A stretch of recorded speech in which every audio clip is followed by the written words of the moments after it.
Arizona at 4. What are the potential scenarios here for the Cardinals? This one to me is very straightforward, and the best case scenario is them coming away with Marvin Harrison Jr. Now, that's, I guess, the way that I should say it is that's if they're sticking at 4.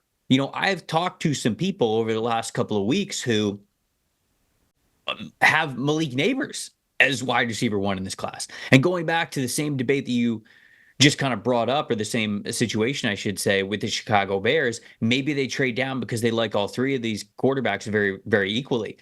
There is a world that certainly could exist where maybe Monty Ossenford, the general manager in Arizona, goes, we have top 10 grades on Marvin Harrison Jr., on Malik Neighbors, and on Rome Odunze.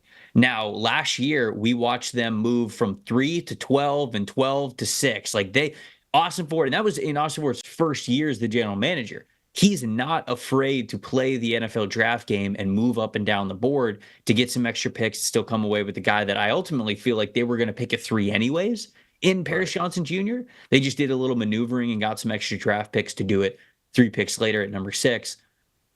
I think that I think Marvin Harrison Jr. is wide receiver 1, and I think if you trade down from 4, you're not going to get him anywhere else. But the best case scenario for them might honestly be, trading 4 down to a 7. Like Tennessee needs a receiver. Maybe they want to go up and get Marvin Harrison Jr., something like that, where you're moving down a couple of picks, you're staying in Rome Odunze and Malik Neighbors territory. You gain a couple of extra picks, and then you pick one of the wide receivers that's going to be an all-pro anyways. But that's always a risky game in the draft to move away from a guy that you think is a sure thing, because there's multiple guys that you think are sure things. Doesn't often happen that way with the NFL draft as much as maybe we think that it should. So I think a safer best case scenario is just take Marvin Harrison Jr. But perhaps the true best case scenario is trading down, getting extra picks, still picking a dominant wide receiver, and them basically turning into an all-pro for him.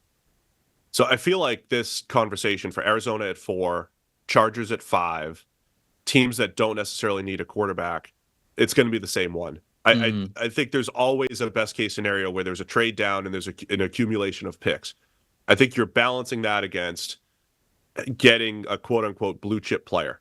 This reminds me a little bit of the 2021 draft. That was Trevor Lawrence draft, where at the top of the draft, there's Trevor Lawrence, Zach Wilson, Trey Lance as the top 3 picks. And all the players, all the teams after that, like the Bengals at 5, that gave them a Jamar Chase. Penei Sewell went to the Lions, and Micah Parsons went to the Cowboys at 12. Those were blue chip. That was a year where it felt strong at the top, and there was 7 or 8 non-quarterback blue chip type of players. And for every team that we talked about trading down, it's like trade down, but don't get out of blue chip range, right? Mm-hmm. Still get one of those guys. How many blue chip players do you think we look at by the time the draft rolls around? We're talking about a couple of the wide receivers, the offensive tackles, because that, to me, that's the debate. And you don't have to have a hard answer right now, but I think if Arizona trades down, accumulates picks, and I'll say the same thing for the Chargers, it can still get one of those quote unquote blue chip type of players. I think that would be the best case scenario. For me, though, it would be hard to pass up Marvin Harrison Jr. I think the hype is legit for him. Yeah. With how good he is and the impact that a number 1 wide receiver can have. And by the way, I know I'm already seeing the rumblings that like the Chiefs are the blueprint. They traded the high-end receiver and they won. It's like, no. The Chiefs are not a blueprint for anything. No, God, no. Unless, unless you have Mahomes, you have Andy Reid, you have Spags, who everybody's put into the Hall of Fame as defensive coordinator. You have Trent McDuffie. You have Chris Jones.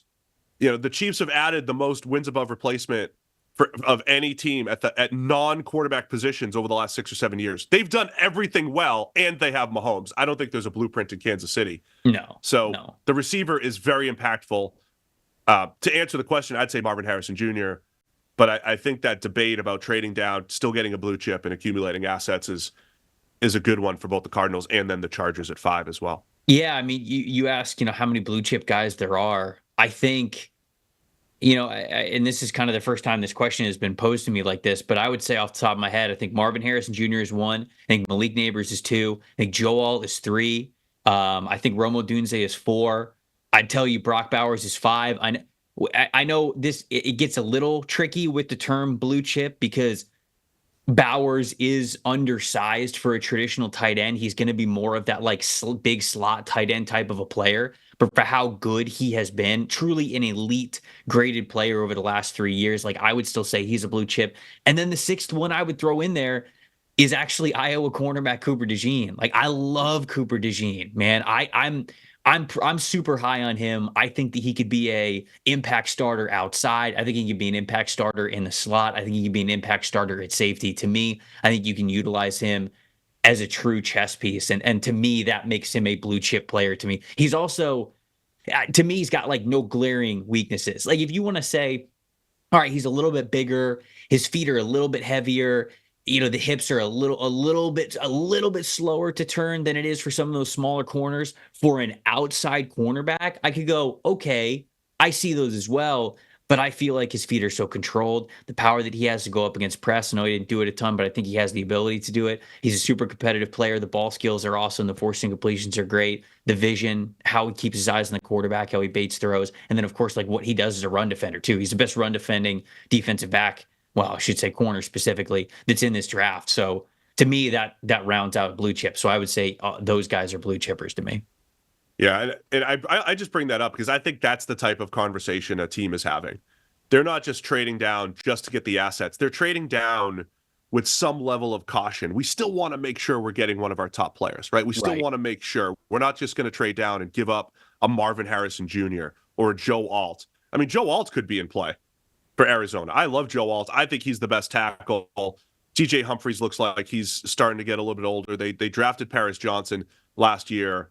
It could be a look-ahead move. It would not be a sexy pick for the Arizona Cardinals whatsoever, but I'm just saying like that type of player could be in play as well. Yep. I'll say Marvin Harrison Jr. there.